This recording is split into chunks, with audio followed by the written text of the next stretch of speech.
De fato, Clarice, a gente teve uma virada de chave no que diz respeito à defesa desse projeto da anistia.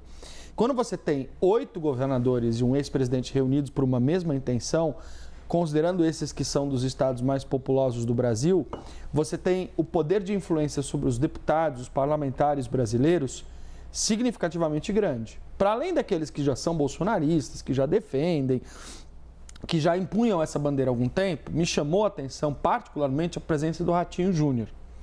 Porque ao tomar posição, escolher um lado e decidir aderir a essa pauta bolsonarista, o Ratinho Júnior já dá uma sinalização de como deve ser a jornada dele no ano que vem. E lembrando, tinha uma dúvida no ar grande em relação a como ele ia se posicionar, porque ele resolveu anunciar o interesse dele em ser candidato à presidência da República justo quando Jair Bolsonaro virou réu. Ali Sim. no mesmo dia ou no dia seguinte, né? Não lembro, foi grudado.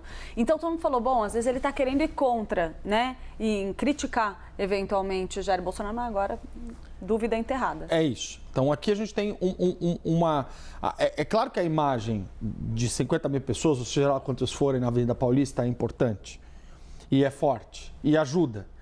Mas não é essa a imagem do ato de ontem. A imagem do ato de ontem, a fotografia do ato de ontem, a fotografia dos 7 governadores reunidos, mais o Cláudio Castro, que não foi, mas postou uma mensagem nas redes sociais. Separamos até aqui a fala do governador do Rio de Janeiro, que é do PL, o mesmo partido de Jair Bolsonaro, e também de um dos estados mais populosos aqui do país. Vamos ouvir o que ele disse.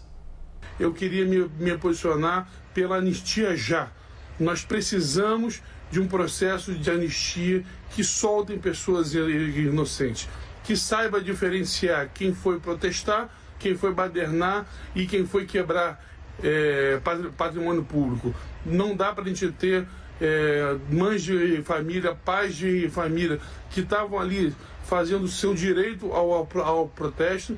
A gente não pode esquecer que aqui no Rio de Janeiro convivemos muitos anos com os black blocs que depredavam tudo. E ninguém teve condenações dessas. Essa fala do Cláudio Castro, ela é a fala mais forte em relação à anistia, mais forte, inclusive, do que o discurso dele no trio elétrico em Copacabana, no ato do Rio de Janeiro que defendia o projeto da anistia. Tarcísio de Freitas ontem também subiu o tom em relação à anistia.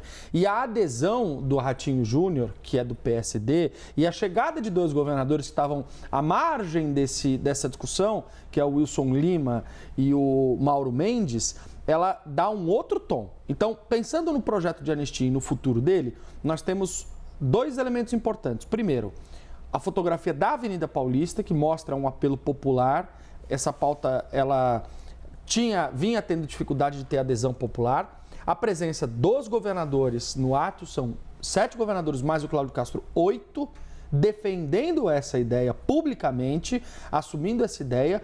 E tem um terceiro fator que é importante, que a gente não pode deixar de esquecer. Um vídeo no Instagram do deputado Nicolas Ferreira, que também estava lá do lado do Jair Bolsonaro, que já bateu mais de 57 milhões de visualizações. Para título de comparação, Guilherme Boulos, deputado federal pelo PSOL aqui de São Paulo, também fez um vídeo sobre o tema, respondendo ao Nicolas, inclusive, e bateu 1.600.000 visualizações.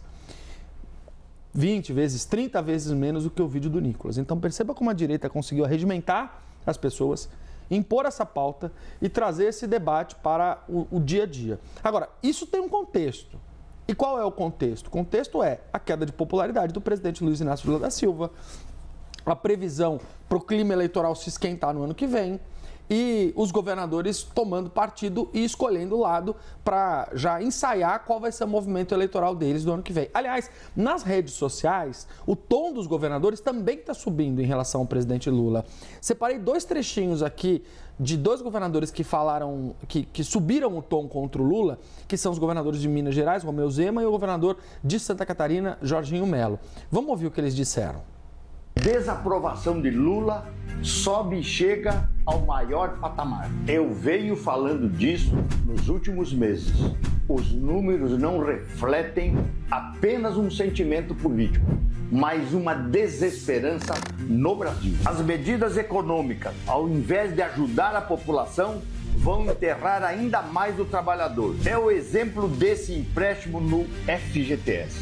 Não adianta fingir que está tudo bem, se as pessoas sentem no mercado o preço da comida. E o pior é a teimosia.